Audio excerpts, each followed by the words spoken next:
गुरनाम सिंह चुनी। भाई 5 मिनट बेनती करूंगा कि 5 मिनट बैठ जाओ, जो खड़े हैं बैठ जाओ, केवल 5। सम्माननीय आज की सभा के अध्यक्ष महोदय, सम्माननीय गौरव टिकैत जी हमारे बीच में बैठे हैं, जो 3 पीढ़ियों से लड़ रहे हैं। उनके पापा जी महात्मा महेंद्र सिंह जी टिकैत के साथ मैंने बहुत समय तक काम किया है। सभी संगठनों के अध्यक्ष महोदय, सभी हमारे दूर दराज से नजदीक से आए सभी हमारे भाइयों, बुजुर्गों, बच्चों,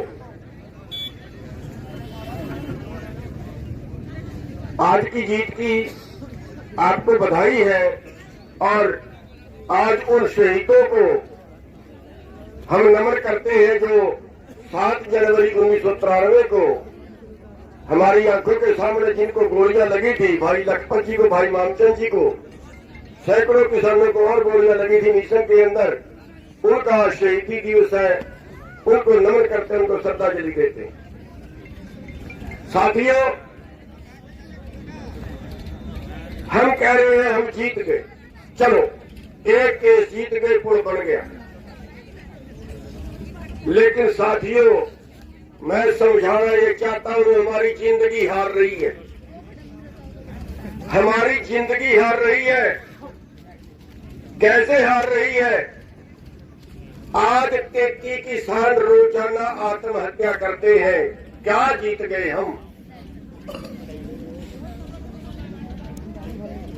जिस खानदान से टिकैत साहब बैठे हैं, शायद 1984 में के करीब 82 के करीब शायद टिकैत साहब अध्यक्ष बने, शायद उससे पहले बने होंगे।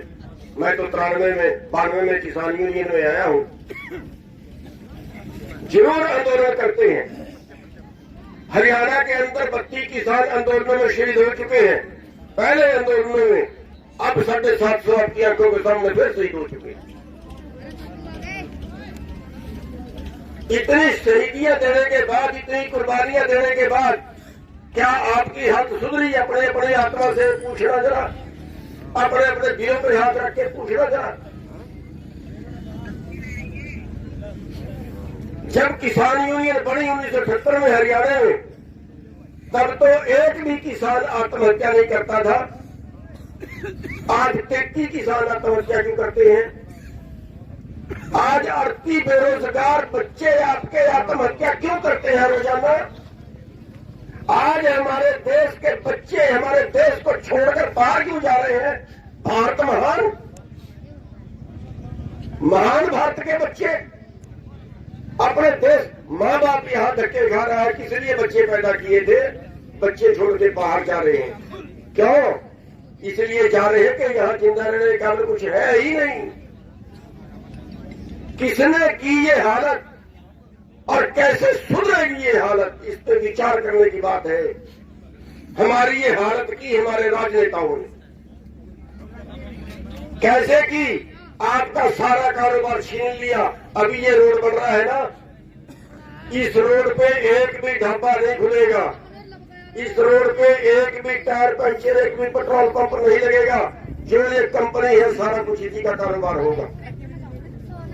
जितने हाईवे निकल रहे हैं सब सील कर दिए गए। जितने पहले रोड है उन पर ढाबे कितना रोजगार है, सबका रोजगार एक रोड वाला खा गया। सारे बैंक, सारी कंपनियां, रेलवे, हवाई अड्डे, बंदरगाहें, सारी का प्राइवेट को बेच दी गई। सेल पे लगा दिया गया देश को। भाई भगत सिंह का गाना सुना रहे थे, अरे इस देश को बचाने के लिए फांसी खाई थी उन्होंने। अगर उनको पता होता, रो रहे होंगे आज ऊपर बैठे हो, उनकी आत्मा रो रही होगी कि कौन सा देश बना के आज हमें। गोरे अंग्रेज गए और काले अंग्रेज आ गए और कसाई अच्छा खोल दिया यहां पे। क्या ये देश किसी एक कंपनी वाले का बेटा कोई सीमा पे आजाद हुआ? किसी एक कंपनी वाले का बेटा क्या कोई आजादी की लड़ाई में मरा? सारे देश में किसी एक कंपनी वाले का बेटा बताइए आजादी की लड़ाई में मरा हो, फिर किसका होना चाहिए देश?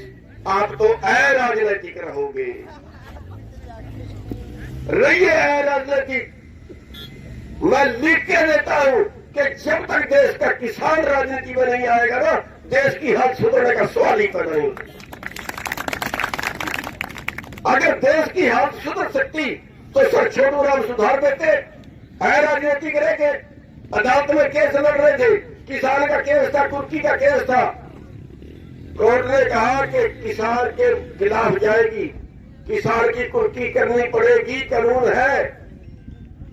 उसने वकालत की और बहस की और बहस की। जज कहता है फिर अगर ये किसान की ताना है ना, फिर पहले कानून बदलवा जाके विधानसभा में। और उसने कोर्ट उतार के खूंटी पे टांग दिया कि विधानसभा में ही जाऊंगा क्या? और कानून बदलवाए कानून। राजनीति में गए तो बदलवाए। जहां आपके खिलाफ कानून बनते हैं, अभी 45 किलो का कट्टा यूरिया का 40 किलो का कट्टा रेट वही रहेगा। कोई बोला? कोई नहीं बोला। हम बहादुरियां मारते हैं कि हाँ हम मोदी को झुका के आए, 3 कानून वापस करवा के आए, लखवा लो, वही वापस आएंगे, वही कानून वापस आएंगे। कई आ गए, शुरू हो गए, कैसे बचाओगे? कैसे बचाओगे? क्या तरीका है आपके पास? इतने मर गए, मरवा भी दिए, कोई कमजोरी भी नहीं दिखाई लड़ने में। कितनी कुर्बानियां देंगे लोग? बड़ा संत बिक्री बॉर्डर के पास, स्टेज के पास में जाके गोली मार लिए अपने आप को। किसानों की हालत नहीं देखी गई। शाम को मेरे पास बैठे थे,